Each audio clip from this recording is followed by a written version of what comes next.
اصحابه و سلام. دیگه چیز رقم جگاه خود ندارید نه؟ یک راست اوکی این نیست.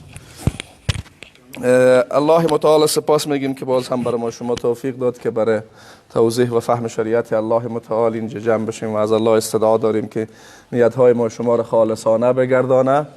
من نمی‌فهمم که شما چی رو می‌بینید یعنی اون بحثی را که ما شما در روز هفته قبلی یک دو سه عنوانش خواندیم، بحث اصول فکری نظام سیاسی اسلام بود. از اینا بخش اولش که حاکمیت شریعت بود را هم خواندیم، دوم شورای بودن نظام سیاسی اسلام بود را خواندیم، انتخابی بودن هم خواندیم من خواندیم انتخابی بودن هم میخوانیم. استاد بخشش باشه یک چند دانه ویدیو استاد کار است که می چیز دروازه را یک استاد کنیم پس بیایم روز به درس. چند تا پهلوان برای هفتهش 10 نفر بریم چند تا پهلوان برای.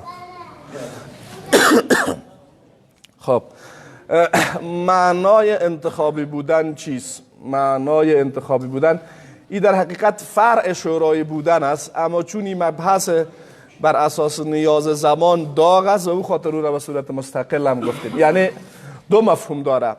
یکی بحث شورای بودن است که در عموم مفاهیم نظام سیاسی اسلام به اصطلاح مد نظر گرفته میشه، یعنی ای که در هر مورد از مواردی که نص صریح وجود نداره، دقت کردین، یا در کلیتش نص است، در زمینه های تطبیقیش به اصطلاح بستگی به تشخیص و مصلحت امام مسلمان ها هست، در این تو یک حالت بر اساس چی کار پیش میره؟ بر اساس شورا. مثلا جهاد یک فریضه الهی است، اما در کجا سر کی باید این کار شود؟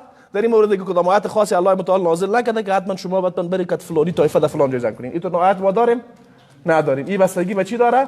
به تشخیص زمامدار مسلمان ها داره که آیا من در اینجا که فلانی نفر جنگ میکنم به خیر مسلمان هاست یا صلح کنم به خیر مسلمان هاست. اگر جنگ میکنیم چی رقم جنگ کنم به خیر است، اگر صلح میکنیم چی رقم صلح کنم به خیر است، با کدام مثلا کشور روابط چی رقمی داشته باشیم. اینا همه بستگی به چی داره؟ به تشخیص امام داره. اما امام در این موارد باید با چی پیش بره؟ بر اساس مشوره پیش بره. دقت کردین؟ بر اساس مشوره پیش بره. و رسول الله صلی الله علیه و سلم رقمی که ابو هریره رضی الله عنه میگه من هیچ کس به اندازه پیامبر ندیدم که مشوره بکنه. دقت کردین؟ هدف گپ من سر تاکید بر این نکته است که وقتی پیامبر که مستقیما برش نص میآید تا او حد مشوره میکنه و او معصوم هم هست و از جانب وحی مورد تایید قرار میگیره، سایر زمامدارا معصوم هم نیستن. دقت کردین؟ اینا به طریق اولا لازم است سرشان که چی باید بکنن؟ مشوره باید بکنن. البته یک بحث اینجا یک امر اختلافی هست که اگر گاه وقتا اختلاف بین شورا و بین امام ایجاد میشه، امام یک نظر داره، شورا دیگر نظر داره، چی باید بکنن؟ بعضی از علما میگن که برای شورا عمل شود، چون معنای شورا همیست و امام به عنوان یک فردی از افراد شورا هست و در اونجا طبعا به اصطلاح در اینجا بر رأی اکثریت باید عمل شود. بعضی ها میگن نه، باید بر اساس رأی امام عمل شود. دلیل گپش که میگن بر اساس رأی امام عمل شود همیست که رأی مسئول عمل کرده خود است و چطور ما یک شخص به چیز مسئول بدانیم در حالی که رأی از او موافق از او نباشه؟ یعنی خود نظر امام به این مورد نیست، شورا گفته باید این کارا بکنه، اما مسئولیت باز به گردن کی مفته؟ به گردن امام مفته. اما پاسخ به این گپی است که شورا هم در اون حالت مسئول هست. یک گپ دیگه است که رسول الله صلی الله علیه و سلم گاهی وقتا از رأی خود در مقابل رأی شورا تیر شده. دقت کردید؟ یعنی وقتی پیامبری کار کرده دیگران باید به طریق اولای کار را بکنن و دلیلش هم رسول الله صلی الله علیه و سلم وقتی در غزوه احد مشوره گرفت که آیا ما در مدینه باقی بمانیم و از مدینه دفاع بکنیم یا بیرون بریم. رأی خود پیامبر چی بود؟ گفت در مدینه بمانیم. رأی یک دی از جوانا خصوصا زنان و مردمای حماسی بود که نه یا رسول الله به غیرتیست ما چی میکنیم؟ مبرایم ما شما گفت خوب پیامبر میبرایم. حتی وقتی رسول الله صلی الله علیه و سلم تصمیم گرفت زره خود پوشید، یک آمدن پس گفتن والا ما خلاف نظر پیامبر نظر دادیم، می خوب نیست میگیم خیلی یا رسول الله گپ تو میکنیم. پس من گفتم یا رسول الله گپ تو سید پیامبر مثلا گفت نه، وقتی که دیگه ما چی رو پوشیدم زره رو پوشیدم تا که به جهات نرفتیم پس برنامه. دقت کنید، خب یک امر اجتهادی اختلافی است. این موارد اجتهادی مثلا یک نظام میتونه یکی از این آرا را ترجیح بده برای خودش، این ما الزام کردن نمیتونه. مثلا یک نظام اسلامی ایجاد میشه، یکی از این دو قول چی میکنه؟ ترجیح میده برای خود قانونی میسازه. مثلا قانون میسازه که در موارد اختلافی رأی زمامدار میگیریم یا رأی کی رو میگیریم؟ شورا رو میگیریم. یا حتی موارد میشه که گاهی برای امام عمل شود، گاهی برای چی عمل شود؟ برای شورا عمل شود. هدف گپ میست که این مفاهیم اختلافی دایره چی را دارن؟ دایره کلانتر و وسیع‌تر را دارن. و منظور ما از انتخابی بودن اینجا انتخاب زعیم مسلمان ها هست. انتخاب کی هست؟ زعیم مسلمان است. ما در هفته قبلی مختصرا اشاره کرده بودم که الله متعال وقتی در قرآن کریم میگه ان الله یأمرکم ان تؤدوا الامانات الی اهلها و اذا حکمتم بین الناس ان تحکموا بالعدل. مراد از امانت در این آیت بر اساس سیاق آیت و بر اساس حدیث دیگه که رسول الله صلی الله علیه و سلم میفرماید که اذا ضیعت الامانه فانتظروا الساعه، وقتی امانت ضایع شما منتظر قیامت باشین. بعد صحابه میگن و کیف اضاعتها یا رسول الله، امانت چه رقم ضایع میشه؟ مثلا میگه اذا وصل الامر الى غیر اهله. پس امر در اینجا ان الله یأمرکم ان تؤدوا الامانات الى اهلها، امانت در اینجا به معنای چیست؟ به معنای زمان درست و سیاق آیات هم بر از دلالت داره. خب قاعده چیست؟ قاعده است که در آیات قرآن کریم اوامر و نواهی خطابش برای کیست؟ برای عموم امت است. خطاب آیات و احادیث برای کی هست؟ برای عموم امت، مگری که دلیل خاصی آمده باشه و یک حکم اختصاص بده به کی؟ به خود رسول الله صلی الله علیه و سلم و به یک طایفه خاصه. مثلا الله متعال در قرآن کریم وقتی گپ میزنه بعد بر پیامبر میگه خالصتا لک من دون المؤمنین، خالصتا لک، در اونجا اختصاص پیدا میکنه این حکم به کی؟ به رسول الله صلی الله علیه و سلم. و به می خاطر حتی در دیگه آیات علما میگن که وقتی خطاب برای خود پیامبر باشه، خطاب برای خود پیامبر باشه، مرادش کل امت است. یا ایها النبی قل لازواجک و بناتک و نساء المؤمنین یدنین علیهن من جلابیبهن. این تنها حکم ایجاب تنها پیامبر باید بگه یا ما هم باید بگیم، گرچه خطاب آیات چیست؟ مخصوص به پیامبر است. و این که الله متعال به صيغه جمع میگه یا ایها الذین آمنوا یا ان الله یأمرکم، مراد از کم کیست؟ عموم امت است. پس مسئولیت تعیین زمامدار به عهده کیست؟ عموم امت. الله کلگیره به این کار امر کرده. اما این باز چگونگی تطبیق از این بستگی به شرایط و اقتضایات چی را داره؟ زمان داره. اقتضای زمان تقاضا میکنه که چی رقم ما میتونیم این کار بکنیم. اگر شرایط تقاضا کرد کلگی مثلا ما میتونیم بریم نظر بدیم برای تعیین زمامدار با شرایطی که در درس قبلی توضیح داده بودم، دقت کردین؟ بله کلگی برای. اگر نه یک چند نفر کلان کل ما شما گپش قبول داشتین، خب چند نفر کلان برای گپ بزنن موضوع چی شوه؟ حل شوه. در صورتی که هدف اصلی را دقت کنین. خب بعضی ها اهداف اصلی بسیاری وقتا در احکام شرعی ازشان فراموش میشه. چرا باید مسلمان ها حکومت اسلامی داشته باشن؟ چرا ضرورتش چیست؟ جامعه اسلامی امن باشه، احکام اسلامی تطبیق شود، مردم بتونن به صورت آرام عبادت الله متعال بکنن. هدف اصلی همیست. به اساس چی؟ به اساس آیه قرآن کریم که الله تبارک و تعالی میفرماید صفات مؤمنین همون کسانی است که وعد الله الذين آمنوا منكم وعملوا الصالحات لا يستخلفنهم في الارض كما استخلف الذين من قبلهم ولا يمكنن لهم دينهم الذي ارتضى لهم ولا يبدلنهم من بعد خوفهم امنا يعبدونني ولا يشركون بي شیء. هدف از تمکین در زمین و هدف از قدرت داشتن در زمین چیست؟ زورگویی کردن سر مردم است؟ نه خیر، تطبیق عدالت الهی و ایجاد زمینه سالم بر عبادت خالصانه الله متعال، رساندن دعوت اسلامی و خیر و خوبی بر همه بشریت. پس هرگاه یک کار امی اهداف نقض بکنه او خلاف شریعت است. متوجه گپ شدین؟ بعضی از مردم متاسفانه به روی مثلا یک اصل پافشاری میکنه، اهداف اصلی چی میره؟ روی یک حکم خاص پافشاری میکنه، اهداف اصلی را کاملا چی میکنه؟ نقض میکنه. به عنوان مثال جهاد به خاطر چیست؟ خصوصا وقتی جهاد فرض عین میشه و بر دفاع سرزمین های اسلامی میشه. جهاد برای چیست؟ و ما لكم لا تقاتلون فی سبیل الله والمستضعفین من الرجال والنساء والولدان الذین، تا آخر آیت. نه برای دفاع از مستضعفین است. حالا یک نفر که جهاد میکنه دفاع از مستضعفین در جاش مونده، ای اول مستضعفین رو میزنه. این کار واقعا همون چیزی است که الله میخواد؟ دقت کردین گپ مرا؟ بعضی ها کلیت گپ میگیرن بعد هدف اصلی و حکم چی میکنن؟ فراموش میکنن. واقعیت قضیه همینطور است یا نیست؟ ما یک اجازه رو براتون میتونم در مورد گپای من هر کسی هر نوع اعتراض داشت صراحتا میتونه بگه. فهمیدین؟ من خفه نمیشم، بعدم هم نمیاد. اگر نمیفهمیدم میگم نمیفهم. دقت کردین گپ مرا؟ چرا ما حکومت اسلامی باید داشته باشیم؟ این سوال اصلی است که باید یک نفر پرسان بکنه در باب نظام سیاسی. چرا باید حکومت داشته باشیم؟ به خاطر اینکه جامعه امن باشه. امن بودن جامعه یکی از اهداف اساسی دولت. اهداف شما باز میخوانیم. عدالت تطبیق شود. دقت کردید؟ عبادت الله کرده شود. دعوت اسلامی رسانده شود و موارد از این قبیل. پس او کارایی که اینی اهداف اصلی را از ما بگیره. بودن دولت اسلامی دیگه باز چی معنا داره؟ اسلامی بودن و غیر اسلامی بودن یک دولت باز در حالت دیگه معنا پیدا نمیکنه. دقت کردید؟ پس خیلی ها زورک میزنه دولت اسلامی بیاد به خلاف از اون. خیلی خوب باید بیاد. بله باید بیاد. چرا باید بیاد؟ چون که ادعای میره داری همین کارا رو کردی، واقعا عدالت آوردی، واقعا برای مردم امن را آوردی؟ واقعا برای مردم زمینه عبادت خالصانه الله را مساعد کردی؟ اگر کردی خیر ببینی، اگر نکردی چی فرق میکنه بین نام دولت تو که پسوند و پیشوند اسلامی داشته باشه و با یک دولت دیگه یکی را نداشته باشه؟ کار تو یکی باشه که از دقت کردین؟ اینا موارد اساسی است که متاسفانه خیلی ها ازشان فراموش میشه. نکته دیگه، نظارت بر دولت و محاسبه مسئولین. عقیده اسلامی است که بغیر از پیامبر کسی دیگه مسئول معصوم نیست، باید مورد محاسبه قرار بگیره. زمامداران حکومت اسلامی ولو خلفای راشدین باشند که خلافتشان اصل مشروعیت خلافت خود از پیامبر گرفته باشند، باز هم آیا از مؤاخذه و سوال پرسی مسلمان ها مبرا هستند؟ نه خیر. همه یک فرد عادی مسلمان حق دارد در مقابل عملکرد زمامدار مسلمان با صلاحیت و با جدیت قاطع استادگی بکنه و سخن حق بگه. ما نمونه های بسیار واضح از این در باب خلافت راشدین داریم. یک نکته دیگر هم در اینجا میخوایم توضیح بدم و این دقت بیشتر عمیق در این نکته داشته باشین. رسول الله صلی الله علیه و سلم در حدیث میفرماید و علیکم بسنتی و سنت الخلفاء الراشدین المهدیین من بعدی عضوا علیها بالنواجذ. گرچه این حدیث رسول الله صلی الله علیه و سلم عام است، این از ما سنت ما و سنت خلفای راشدین چی بکنیم؟ پیروی بکنیم. دقت کردیم، اما بیشترین مصداق اصلی تطبیق این حدیث در زمینه های سیاسی است. چرا؟ به خاطری که دین در سایر ابعاد در زمانی که تکمیل شد، شخص پیامبر صلی الله علیه و سلم. خلفای راشدین یک حکم جدید ایجاد کردن میتونن؟ پس خلفای راشدین در دو زمینه به ما الگو هستند بعد از پیامبر، در زمینه های تطبیقی احکام موجود شریعت، دوم در زمینه های اجرایی و عملی حکومت اسلامی در او اموری که در زمان پیامبر صلی الله علیه و سلم واقع نشده بود. چرا پیامبر صلی الله علیه و سلم بعد از خودش هم برای ما الگوهای را ذکر میکنه؟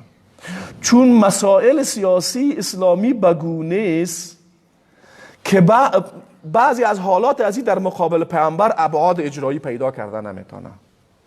چه رقم ابعاد اجرایی پیدا کردن نمیتونه؟ مثلا پیامبر در کنار از این که پیامبر از زمامدار مسلمان هم هست، حالا چون پیامبر معصوم است در عملکردهای خود خطا نمیکنه، کسی حق اعتراض او را نداره. اما آیا هر کسی که بعد از پیامبر معصوم میشه؟ اینا چطور شود؟ دقت کردید؟ میفهمید که من چی میگم؟ نه؟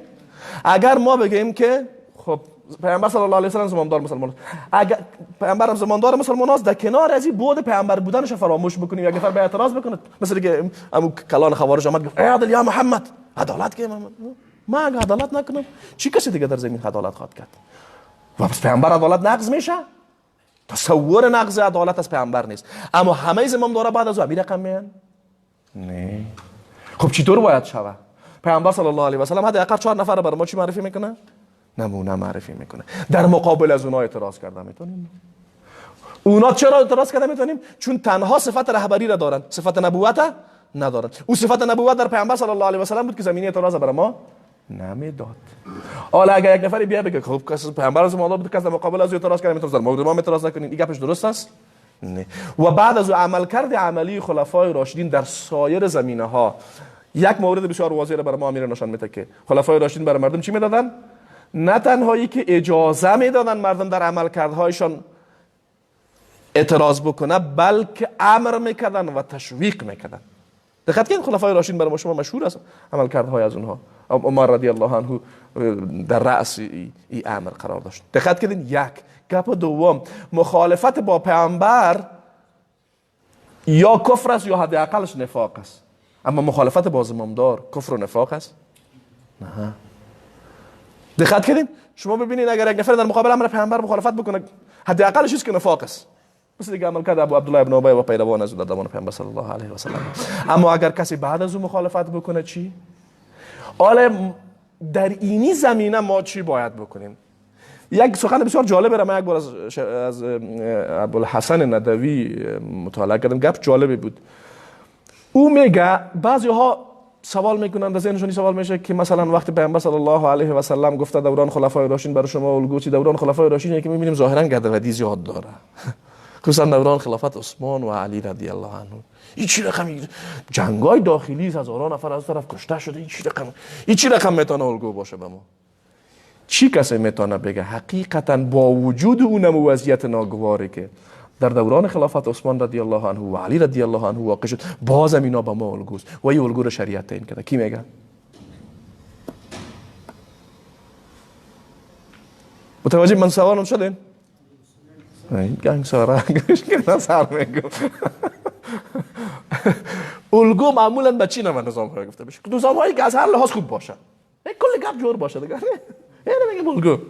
در دوران خلافت عثمان رضی الله عنه جنگ‌های داخلی شروع میشه. در دوران علی رضی الله عنه جنگ‌های داخلی بین مسلمان ها شروع میشه. شمشیر سر زو کشید، شمشیر زو کشید، او رو میزنه، او رو میزنه. بازم اینا الگوست. این چی رقم؟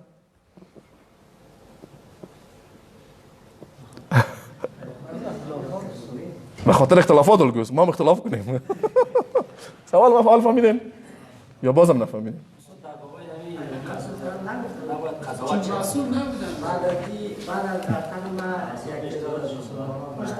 باش امروز توضیح بده. که رحلت براتونیو خودش یاد کرده بود که یک موجوده‌ای که با بعض مسلمانان را برخورد. سوال ما باز دقیق متوجه شوین. خب اصل گپ بگیرین. پیامبر صلی الله علیه و سلم بعد از زمان خودش خلفای راشدین را الگو و نمونه از حکومت اسلامی معرفی میکنه. باش من خوب توضیح بدم بیخ گپ بگیرین شما باز بود. در دوران از اینها بعضی از حوادث واقع شده و امور واقع شده که خلافی از این ظاهرا دانسته میشه. در یک نظام الگو باید جنگ داخلی بین مسلمان ها باشه. در یک نظام الگو باید یک طایفه از مسلمان ها کافر دانسته شوند. چی رقم الگو میتونه بوده باشه؟ بعد کتاب ندوی خلافت ملوکیه او از مودودی است. دیگه میخوندم دیگه مفهومی که من از بحثای او دیگه ارتباط کرده بود مفهومی من گرفتم این مفهوم چی کردم که بعد از پیغمبر هیچ کسی دیگه معصوم نیست. بله اما الگو هستن. الگو هستن معصوم نیستن. اختلافات میاد و بیان اختلافات بیان بعضی اشتباهات یا یعنی کدام خدشه به بزرگی و الگو بودن و وارد اصل گپ متوجه نشد. من گپ شما رو گرفتم. من توضیح میخوام بدم. یک نکته ابوالعلا مودودی الله متعال همه علمای بزرگ ما رو رحمت کنه کسی است که در باب مسائل سیاسی اسلامی خیلی پافشاری کرده. یک پافشاری کرده که گاهی وقتا هدف فراموش شده. مثلا ما بیشتر آیت خانم نی الذين مكناهم في الارض اقاموا الصلاه و اتوا الزکات و امر بالمعروف.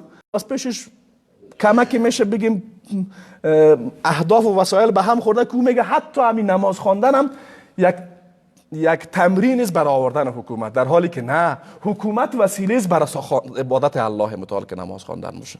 دقت کردین و ابوالحسن ندوی هم دیدگاه را خوب نقد میکنه. مقاله مختصر داره به نام تفسیر سیاسی اسلام و نقد دیدگاه مودودی نوشته کرده. منصفانه خوب نقد میکنه. میگه وجود که کلی چیز خوب باشه، یک نفر امام شه و کل یک از اون موافقه بکنن، فقط دشمن بیرونی داشته باشه. طبیعت بشری رقم نیست. امکان ایجاد اختلاف درونی در میان امت به عنوان یک امت به مراتب زیاد است. هرگاه اختلاف در میان امت پیدا شود و این اختلاف با کفار بیرونی نباشه، با خود مسلمان ها باشه و این اختلاف هم از لحاظ فکری به حد عمیق باشه که یک طرفش بگه دیگه‌اش کافر است و این اختلاف به حد عمیق باشه که شمشیر بکشه به خاطر خدا او را بکشه، او هم شمشیر بکشه به خاطر خدای طرفه بکشه. در این نمود یک وضعیت زمامدار مسلمان چی باید بکنه؟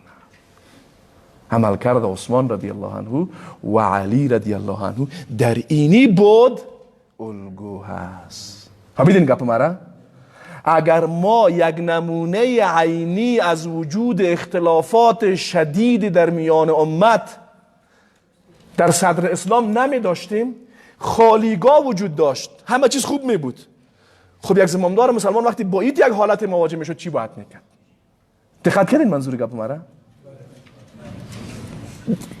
به همین خاطر من بسیاری وقتا میگم خیلی از مواردی که یک عده از اسلام ستیزا میکنن و در ذهن یک عده از مسلمان ها هم هست، بعضی از مفاهیم در ذهنشان هست که به نظرش میاد که این نقطه یک نقطه چیست؟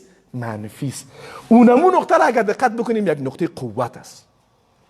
وجود اختلافات داخلی در میان مسلمان ها در دوران خلافت خلفای راشدین یک امر ناگوار است. ناگوار است یا نه؟ اما برای ما یک درس بزرگ است داخلی امت. میفهمین چی میگم نه؟ الگه من گفتین چی میفهم بگو با شما؟ و اگر این نمی بود ما بر تطبیق برای چگونگی برخورد ما، یک زمامدار مسلمان برای چگونگی برخورد در اختلافات داخلی خود چی می داشت؟ یک کمبود می داشت. ما چی کنم؟ می داشت یا نمی داشت؟ عالی کمبود داریم؟ نداریم. حتی در امی حالت ما کمبود نداریم. خوب دقت کنین گپ مرا. خوب دقت کنین. من به خاطر میگم یک نفر مرا گفت خوب دقت کنین. من به خاطر این گپ تاکید میکنم که واقعا از پیش بعضی از برادرای ما خیلی از مفاهیم چی شده؟ خیلی در هم و بر هم خورده گپا. ما خورترکی بودیم، یک وسایل بازیگک بود، یک تصویر بود و در هم و بر هم بود، تو با تو رو جور میکردین. تصاویر اصلی خیلی واضح بود، اما وقتی او در هم و بر هم خودش معنای پیدا نمیکرد.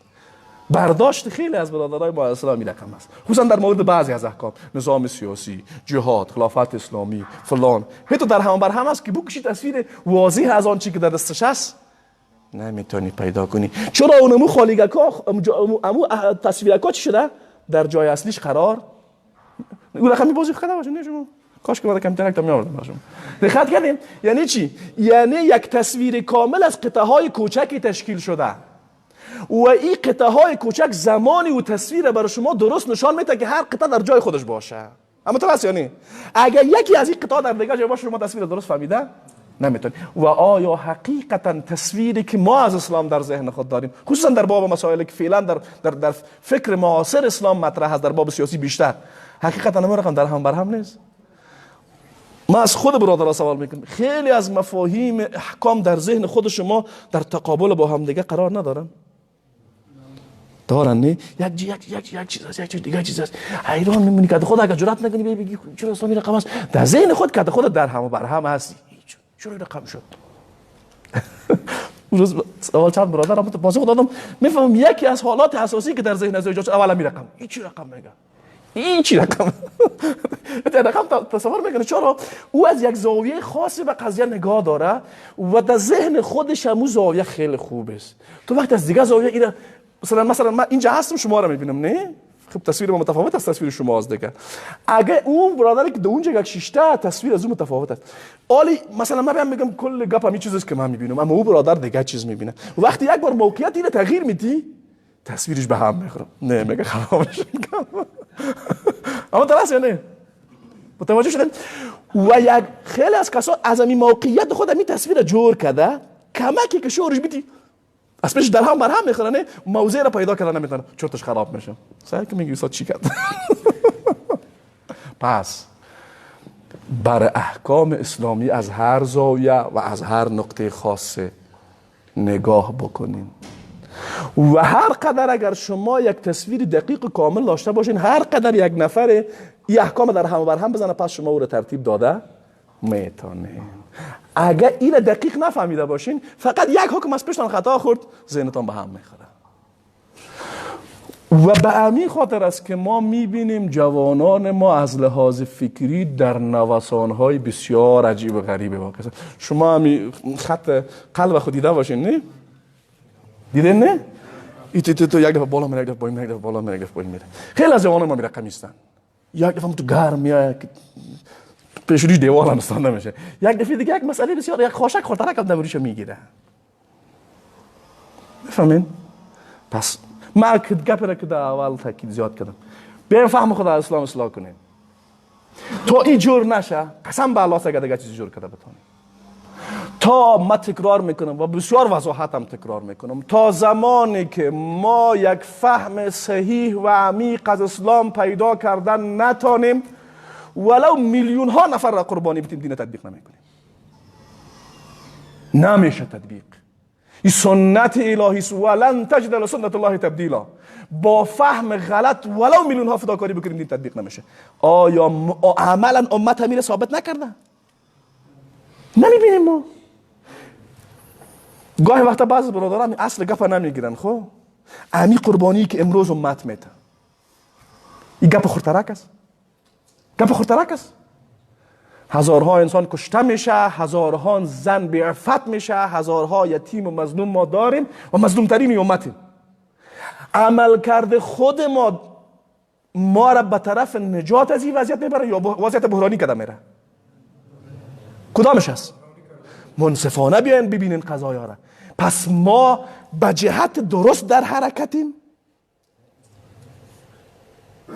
چرا متوجه نمیشیم؟ این عقلهای که کلیموس چو وقت خیلی کار میته؟ مشکل و مصیبت چی زمان دردناکتر میشه که امی صدا در تقابل با دین فرض میشه. میشه یا نمیشه؟ تو برش میگی بیا برادر عزیز اسلام صحیح یاد بگی، باز اگه در تطبیقش زمان منم کشی خیر ببینی نوش جانت. خب اسلام صحیح یاد بگی برو بالا باز یک تا ما قربانی من دین خود تطبیق شوه. اما های حقیقتا عمل کرد امت ما کلا گیره میگم خب یک نفر و دو نفر بر ما مهم نیست. آیا عمل کرد امت در وضعیت بسیار بحرانی که ما هستیم و هر روز قربانی میتیم در مسیر خوب و مثبت در حرکتیم یا در مسیر خراب؟ و یک بخشی خرابی در نتیجه عمل کرد ما هست یا نه؟ هسته؟ اگر توان درک این گپا نداشته باشیم مصیبت کلانتر است. نفهمین چی میگم نه؟ اگر ما هنوزم با وجود وضاحت تامی که امت داره اگر هنوزم نفهمیده باشیم بگیم نه دیگه مستر. بعضی ها همین مفاهیم فکری را مثل پالوانی و زور زدنکی فکر میکنن که مت خود بند دیگه هرچی که شد این رقم نیست. مفاهیم فکری بسیار باریکی های عمیق داره و یک نفر تا زمانی که انصاف و اخلاص دقیق نداشته باشه این جنجالکا تصویر صحیحی برش نمیته. پس شرط اولش ایست اخلاص واقعی پیدا بکنیم. قسم به الله هست تا اخلاص نباشه هیچ چیز جور نمیشه. میشه جور؟ امکان جور شدنش هست. و هر کس خودش از خودش پرسان بکنه آیا ما در فهم دین اخلاص واقعی را داریم؟ خیلی از ما آمدیم اگه این تعبیریم از یاد تند نباشه بت‌های خاصی فکری به خود جور کردیم که نه الله اونا را تایید کردن هم پیامبر ما خود ما او را در حد الله پیامبر بالا بریم. گپ فلانی تو فکر میکنیم که نص صریح آیت است. کی را گفته؟ کی را گفته؟ وقتی ما میگم در مقابل ابوبکر که افضلی امت بعد از پیامبر است یک نفر حق اعتراض داره بخیر استاد چه بگه ابوبکر تو کردی حق داره نداره اسلام در مقابل کس دیگه ما حق نداره. اما در مورد افراد اگه ابوبکر در درجه 1000 باشه یک نفر در درجه 1 هم نیست در مقابل از او هم اگه تو اعتراض میکنی تو فلانی رو تو میگی بله من فلانی رو تو میگم خدا از پیامبر از کیست؟ ما با کی ایمان آوردیم؟ بله پیامبرش خلاص بله ما میگمش. اما چرا تو بعضی ها اجازه نمیده که گپ بزنی تو فکر میگی او رو تو میگی بله من او رو تو میگم بله من میگم میشه ما غلط باشیم بفرمایید مطابق قرآن و سنت گپ میزنیم. دقت کردین؟ پس ببینین هیچ کس براتون بات نسازین هیچ فکری را هم براتون بات نسازین. گاهی وقت اصلا دایم میگه زیاد گپ میزنه نه ما در جهت مقابلی را میبینیم در جهت خود نمیبینیم. متوجه شدین؟ در جهت خود نمیبینیم. اله خدا میشه بر یک کافر تنها هوای نفس خدا میشه نه به مسلمان هم هوای نفس میتونه خدا شه. افراد غیر از اون و یک گپ بسیار واضح میگم شاید حقیقت تلخ باشه و مزاج بعضی ها بر نخوره. یک اعتراض کلان مثلا ما شما که بنام سلفی و خلفی هم خداگان نفهم مذهبی ها ببینین از ما خود بود جور کردم خب اشتباه کردن نه صوفی ها رو ببینین از پیر خود بود جور کردن بله اشتباه کردن. ما شما چی از کسای به مراتب کوچکتر از ابو حنیفه به خود بود جور نکردین هست یا نیست میتونه اما تناس یا نیست نه خیلی از کسای زمین باور بکنی به الله قسم من بی‌سواد دادم مثلا خیلی بی‌سوادم در مفاهیم شریعه سوگند خودم که نگیری از باب شکست نفسی میگه اما با وجود همین بی‌سوادی خطای خیلی ها را مثل آفتاب روشن میبینم بگی کی خطا کرد تو چی میگی خود مجاهد بود خیر ببینم مجاهد خطا نمیگه مجاهد خطا نمیگه مجاهد ها معصوم میشن نمیشن معصوم. چرا میگه قرآن کریم و والذین جاهدوا فینا لنهدینهم سبلنا یا دلالت معصوم بودن مجاهد میکنه خب نمیکنه. یکی از شیخ‌ها از اردن است، شاید دوستایی که عربی رو بفهمن بلدن، به نام دکتر ایاد قریبی. اصلا تخصص از او در فارماسیست، اما الحمدلله الله برش یک بینش عمیق داده در مفاهیم شرعی. او گاهی وقتا از جمله بیسولای مردم، از جمله رهبرای فکری جریان سلفیت جهادی هم هست که تا آدم بیسولای مردم سوستا پست هم نیست که هر کس در بعضی مواردی در مورد مجاهدین اعتراض میکنه. بعد از یک کس میگه خودتان زیر ایر کندیشن شیشتین، ما زیر نفهم خونپاره ها هر دقیقه خون میدیم، بازم شما آمدین، ما دیگه به حق هستیم یا شما. او یک مقوله، یک کلیپ کوتاه داره میگه الحق حق ولو من تحت کندیشن. حق است ولو زیر کندیشن گفته شما. فهمیدین؟ الحق حق ولو من تحت کندیشن. ولو ما لپتاپ پیشریم است اینجا لوکس کده شیتیم و گرم است ماشاءالله خیلی میبینین اینا بازی داشور کرد. اما وقتی سخن ما با دلیل موجه بود میتونه حق باشه. بیایم حداقل اینو که قبول کنیم. خب که میتونه چی باشه؟ میتونه حق باشه. خیر حداقل در حد یک احتمال بپذیریمش. خب بعد از او باز بریم منصفانه ارزیابی کنیم گپا. اما ما چی میگیم؟ نه دیگه این گک همین باشه که سعی که خودش قندس کشیش داده این لپتاپشون کلام موندگی این دیگه چه دو گپش حق باشه. بله گپ میتونه حق باشه، میتونه باطل باشه. خب معیار قضاوت در مورد گپ ما اینا باشه که ما نشستیم پیش لپتاپ است، میتونه میشه گپ ما حق باشه، میتونم خطا باشه، هر دوش احتمال داره. خب پیش از پیش قضاوت نکو. فهمیدین گپ مرا؟ اینی رو میگن انصاف. فهمیدین؟ یک گپ دیگه هم میگم. آفرین به همین خاطر من هیچ وقت نگفتیم که مثل ما عمل کنین. نه قسم به الله سوگند میخورم که ممکن است همه شما که در عمل کرد خطاهایی داشته باشه و اینجا هیچ وقت نگفتیم که مثل ما عمل کنین. گفتیم من میگم آنچه از دین گفتیم ببینین صحیح بود بگیرینش، نه بدین دیوال داشت بگو تو هم بد کردی میگه بدم بد کرد. الله به الله سوگند من خوشحال میشم و خفه نمیشم. یک کس برادرمون اما من سوادش نمایی خوب یک مجال شده دیگه. میگه کاپیتان چرا جهاد نمیکنی؟ من گفتم برای جهاد من گفتم الله تعالی مسئول مؤاخذه ما تعیین کرده. خود دو حالت داره، یا ای که من تارکش هستم که گناهگارم، یا ای که من معذورم که الله میتونه ببخشه. درست است یعنی در هر دو حالت مسئول محاسبه ما کیست؟ خلاص شد گفت تارک بودم بر الله متعال اگر خواست عذاب میکنه، اگر رحمتش شامل حال شد میبخشه. گپ ده چیز؟ گپ دیست که بعضی ها خوششون نمی الله یکان طرف ببخشه. اگر الله حداقل مجال بخشیدن داده اینا نمیتن. هست یا نه تو؟ چرا ما جایگاه خدا را میگیریم؟ بانیم کار با الله بانیم ما کارهای خدا پیش ببریم. بسیار شالله گفت من گفتم تو چرا؟ من گفتم برای جواب ندادم تا آخر. من گفتم اول تو مشخص کن.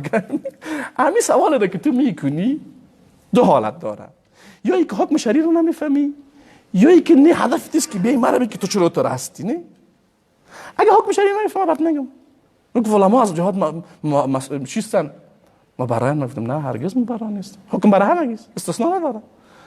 اما منظور از رو میفهمیم دیگه، نه که منظور است که تو چرا خب من نرفتم. دو حالت دارم، یا معذورم یا معذور نیستم. در بدترین حالت چیز من تارکم، کافرم. تارک از حق قبضه ندارم. میگن حق ندارن اعتراض کنین. خیلی هم حق داریم اعتراض کنین. این حق شریعت بر ما داده که اعتراض کنین. اگر اعتراض ما به حق بود دیگران منصف باشن اعتراض ما رو بپذیرن، اگر نبود الله متعال خطای ما رو اصلاح کنه. این که با پیچیدگی نداره. نه اما ذهن خیلی اجازه نمیدهش که داخل ذهنش شوه. هم یک دیوال فولادی ایجاد کرده مثل چیز یا قاتلین فی سبیله که انهم بنیان مرصوص ایجاد کرده که همین فکر اجازه.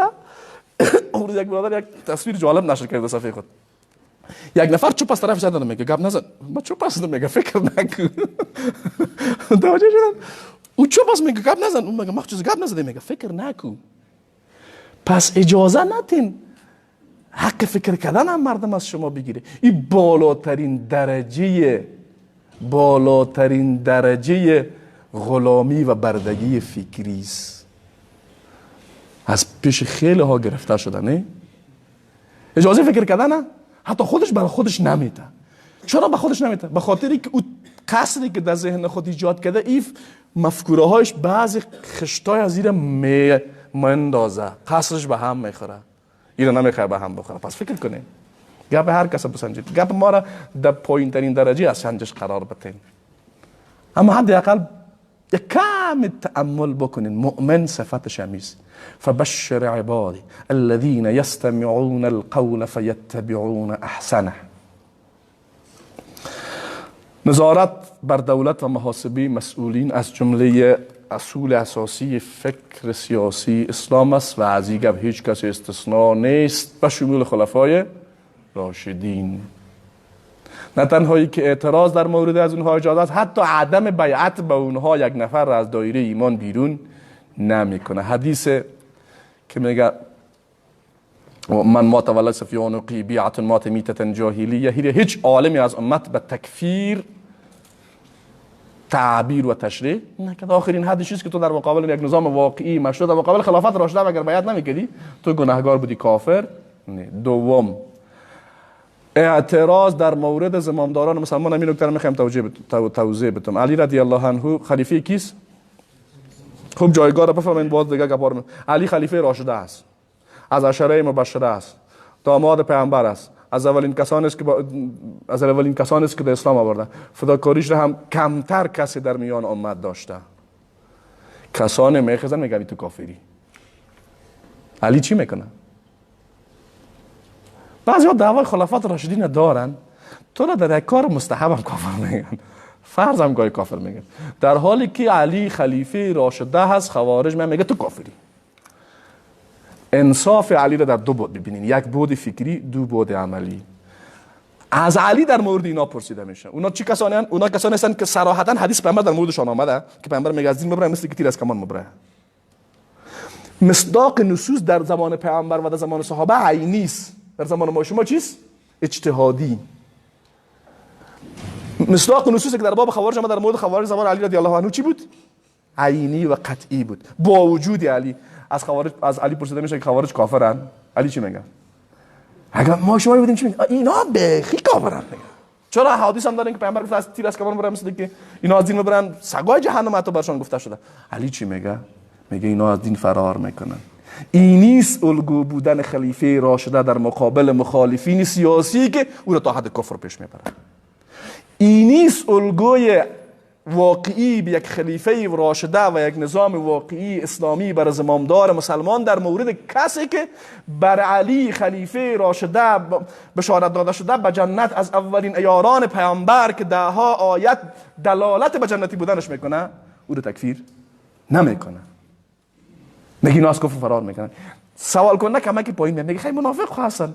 میگه نه، منافقین الله را خیلی کمیت میکنن. خوارج عبادت میکنن که صحابه پیش عبادت از اونها عبادت خدا چی فکر میکنه؟ خیلی کم فکر میکنه. میگه الله در مورد منافقین گفته ولا یذکرون الله الا اینا خیلی عبادت میکنن، پس منافق هم نه. آخری زمان خیلی چیزا در اینا کافر هم نیستن، منافق هم نیستن. این کارا رو که میکنن چیست؟ میگه اخواننا بغوا علینا، برادرای ما هستن در مورد ما چی کردن؟ بغاوت. اینی الگوی خلافت راشده است. دیدین؟ در مورد عمل کرد چی میکنن؟ اونا در مقابل علی رضی الله عنه لشکرکشی میکنن، تعداد زیاد صحابه را میکشن. علی چی میگه؟ میگه قسم به الله است تا زمانی که شمشیر در دست است، تا زمانی که حمله نکردی نمیزنمت. در میدان جنگ شمشیر ماندی فرار کردی، تعقیبت نمیکنم. زخمی شدی تداویت میکنم. مالت هم غنیمت نمیگیرم.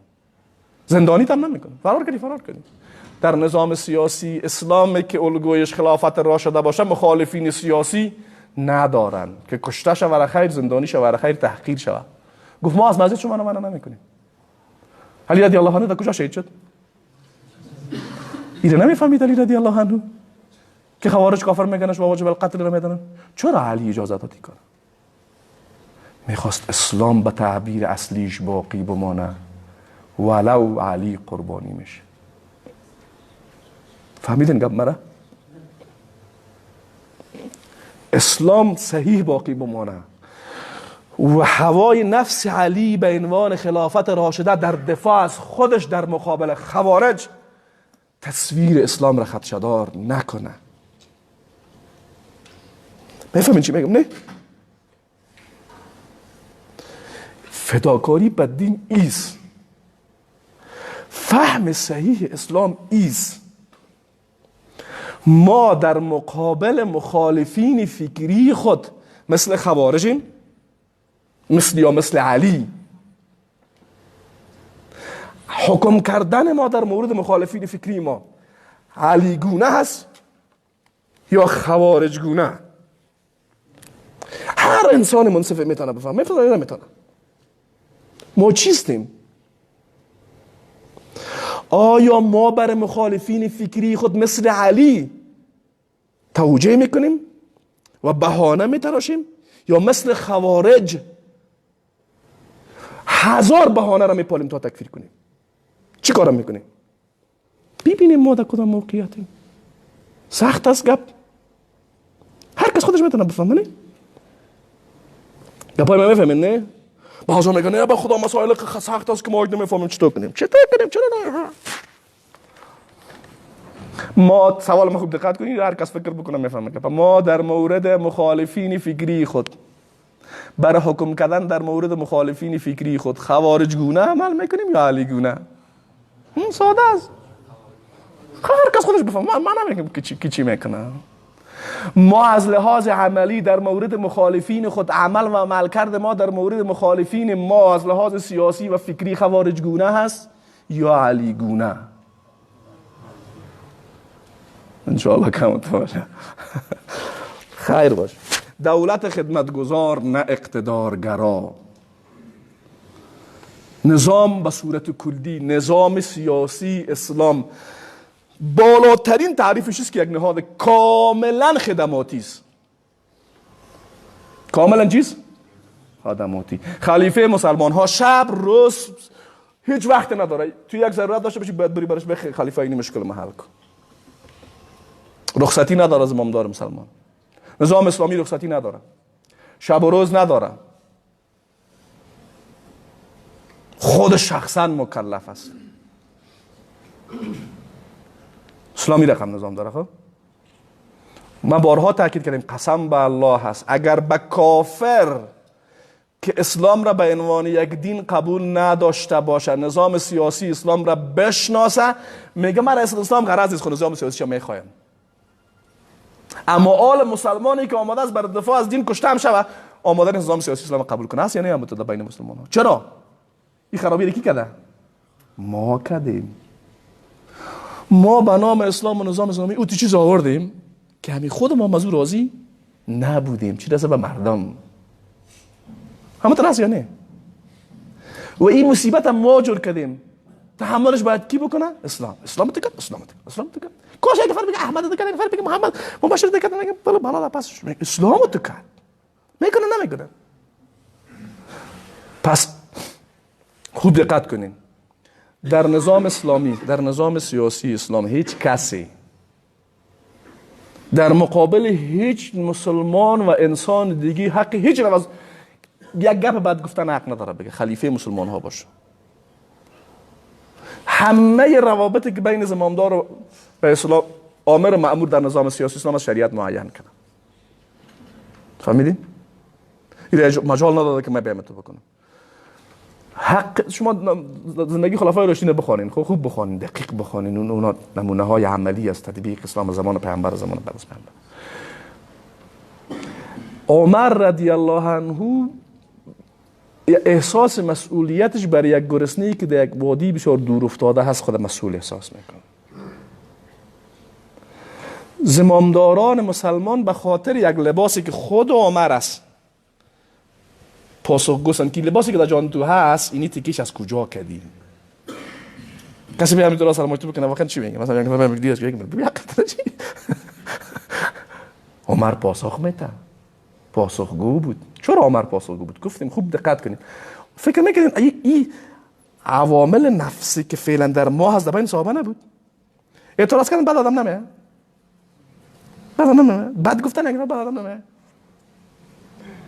هر کسی ایده داره. چرا عمر ایده تحمل میکنه؟ چرا؟ چون پیامبر گفته ای چیز و علیکم به سنتی و سنت الخلفاء الراشدین المهدیین. عثمان نمیتونست در مقابل وقاحتگرا از خود دفاع بکنه؟ نمیتونست دفاع بکنه؟ گفت من نمیخوایم بر دفاع از نظام مسلمان بمیره. علی رضی الله عنه نمیتونست کل خوارج رو تارمار بکنه، گردنشون رو دیگه بگه بره شما سگای جهنم آمدین در مقابل متکا بزنین. نه چی میکنه؟ میگه اینا برادرای ما هستن، نه کافرن نه منافق. عبدالله ابن عباس روی میکنه که برشان بفهمونه که این چیزا که شما از دین فهمیدین صحیح نیست. بسیارش توبه میکنن پس برمیگردن. این نیست منهج خلفای راشدین در تعامل با مخالفین داخلی نظام، ولو اونها در حد غلوی باشه. وقتی یک نفر غلو مبالغه میکنه آخرین حد زور ما نیست که میگیم به خط خوارج رسید. نه اونها خودشون دیگه خوارج بودن. در مورد اونا چی کردن؟ ممکنه اگه فرام مال خوارج بودن در حالی که یک سفر از خوارج باشه. اونا هم پکیج اصلی خوارج هم ما بودن دیگه. نه اما تاثیر نیست.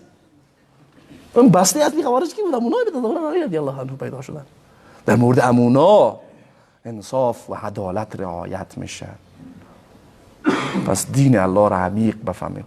بازی چه فکر نگید توشله برد سر کوچه نیست، دین است دین. خواه پس نظام اسلامی نظام چیست؟ خدمتگزار. زورگویی نیست در اون نظام. حالا در مقابل یک اسکره که پخباله وایت والله گپ زده بتون در نظام اسلامی بر خلیفه از گردنش میگیری چی دایت کار کردی؟ نظام فراگیری بودن این نظام در همه ابعاد باید کار بکنه. تو گشنه هستی باید بری از خلیفه بگی من گشنه هستم. زمینه تعلیم نداری بری بگی زمینه تعلیم ندارم. صحتت خوب نیست بری بگی زن نداری بگی ما زن بدی. نظام فراگیر نمیره. همه نیازمندی هایی را که انسان در زندگی خود داره دولت اسلامی بر اساس توانایی خودش مکلف است به همه امور مردم رسیدگی بکنه. عمر رضی الله عنه نمیکار نمیکرد.